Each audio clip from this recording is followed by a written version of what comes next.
Right now, without thinking about it, you just took a breath. You didn't decide to. You didn't plan it. Your body just did it. The way it always does, thousands of times a day, every day of your life. But here's the thing. The way you just breathed, it was probably wrong.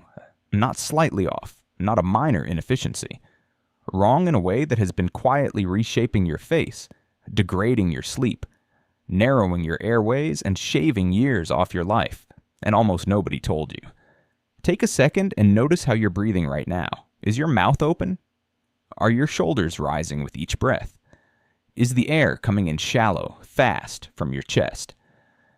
If the answer to any of those is yes, you are not alone. Most people in the modern world breathe exactly like that. And most people in the modern world have no idea that it's damaging them. The story of how this happened goes back further than you think. It starts in your school. Around 300,000 years ago, your ancestors had a different face. The jaw was wide. The palate was broad. The nasal passages were spacious. The airway was open. These were not aesthetic features. They were functional ones. The product of millions of years of evolution fine-tuning the human breathing apparatus. Then something changed. Not gradually, not across thousands of generations. It changed fast in evolutionary terms, and the trigger wasn't a virus or a predator or a climate shift. It was food. Specifically, it was soft food. Cooked, processed, mashed, easy-to-chew food. The kind that requires almost no jaw force to consume. Anthropologist Daniel Lieberman at Harvard has studied this in detail. His research shows that the dramatic shift in human skull shape, the narrowing of the jaw, the crowding of the teeth, the shrinking of the nasal cavity, correlates almost perfectly with the rise of processed food. Not just modern processed food. It started with cooking. It accelerated with agriculture. And it exploded with industrialization. The jaw is a use it or lose it structure. When you chew tough, fibrous, raw food, you're putting enormous mechanical stress on your jaw and palate. That stress, repeated thousands of times over years of development, signals the bones to grow wide and strong. Children who eat soft food throughout childhood develop narrower jaws, higher palates, and smaller nasal passages than children who eat hard food. This isn't theory. It's been measured, replicated, and confirmed across dozens of populations worldwide. So your face is already different from your ancestors. And that matters for breathing in a very direct way. A narrower palate means a higher roof of the mouth, which pushes up into the nasal cavity and reduces the space air can travel through. A narrower jaw means the teeth are more crowded, and the tongue, which has to sit somewhere, often drops to a lower position in the mouth. When the tongue drops, it creates more resistance in the airway. When there's more resistance, your body does the logical thing. It opens the mouth. This is where the real cascade begins, because mouth breathing is not the same as nose breathing. Not even close. Your nose is not just a hole in your face. It is a sophisticated air filtration and air conditioning system that evolution spent millions of years perfecting. When air enters through your nose, it passes over turbinates, or small, shelf-like bones that slow the air down and expose it to a massive surface area of mucous membrane. That membrane warms the air to body temperature, humidifies it to nearly 100% humidity, and filters out particles, bacteria, and allergens using a layer of fine hair and sticky mucus. Then it hits the nitric oxide produced naturally in your sinuses, a gas that dilates blood vessels in your lungs and dramatically increases oxygen absorption. None of that happens in your mouth. Mouth-breathed air arrives in your lungs cold, dry, unfiltered, and without nitric oxide. Your immune system works harder. Your lungs absorb less oxygen per breath. Your body, sensing slightly lower oxygen, responds by breathing faster, which paradoxically makes things worse because faster breathing actually flushes out too much carbon dioxide. And carbon dioxide is not just a waste gas. It's the trigger your body uses to release oxygen from red blood cells into tissue. This is the Bohr effect, first described by physiologist Christian Bohr in 1904. When carbon dioxide in your blood drops, which it does when you overbreathe, hemoglobin grips oxygen more tightly and releases less of it to your organs and muscles. You breathe more. You absorb less. Your brain, heart, and muscles run slightly undernourished for hours, every day, and it gets worse at night. When you're asleep, muscle tone drops throughout your body, including in the muscles that hold your jaw and tongue in place. If you're already a mouth breather during the day, at night the jaw falls open, the tongue slides back further, and the airway narrows. What begins as a minor restriction becomes, over years, snoring.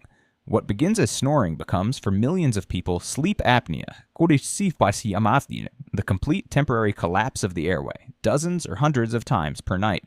James Nestor, the journalist who spent years researching breathing and wrote the book Breath, spent 10 days with his nostrils plugged and his mouth taped shut.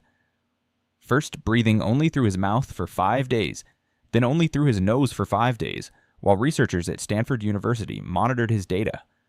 The results were extreme. During the mouth-breathing phase, his snoring increased by 4,820%. His blood pressure spiked.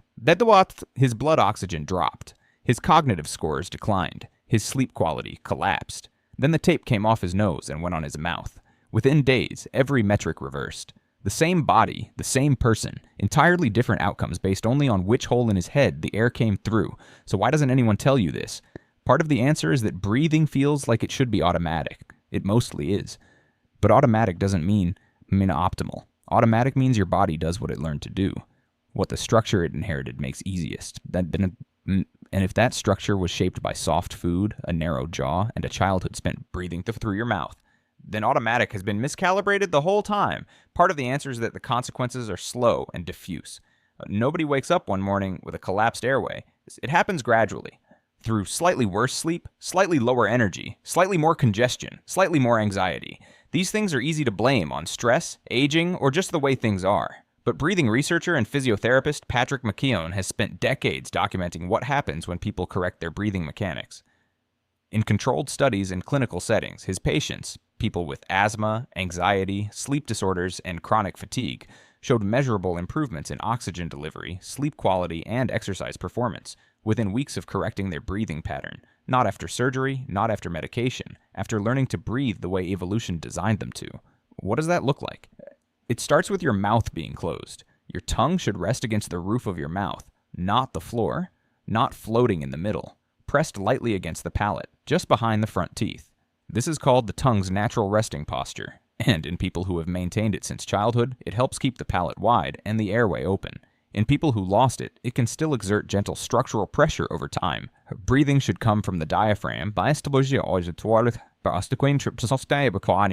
large dome-shaped muscle at the base of your lungs. When the diaphragm contracts, your belly expands outward, not your shoulders upward. Chest breathing is shallow breathing. It uses only the top third of your lung capacity. Diaphragmatic breathing uses the full volume. The difference in oxygen per breath is not trivial. The rhythm matters too. Most people breathe 12 to 20 times per minute at rest. Some elite free divers and trained meditators breathe 4 to 6 times per minute. Their lungs have time to fully exchange gases. Their carbon dioxide stays at the right level. Their hemoglobin releases oxygen efficiently into tissue. The Bohr effect works for them, not against them. And there's one more thing, something that sounds almost too simple to believe but has been documented in multiple research contexts. Tape. Some breathing practitioners recommend sleeping with a small piece of medical tape over the lips, not sealing the mouth shut, but encouraging it to stay closed. Nestor tried it. McKeown recommends it. Studies at Stanford and elsewhere have tracked improved sleep metrics, reduced snoring, and better blood oxygen in people who do it. It costs nothing.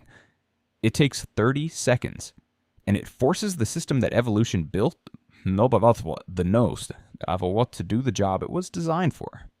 Right now, you're probably noticing you're breathing again. That's normal. It's called the centipede's dilemma. Once you become aware of an automatic process, it briefly feels awkward to let it run on its own. But let it run, and notice where the air is going.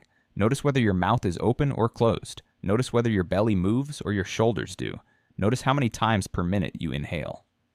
You've been breathing your entire life. You started the moment you were born, with a gasp and a cry. What the science suggests is that most of us have been doing it wrong ever since.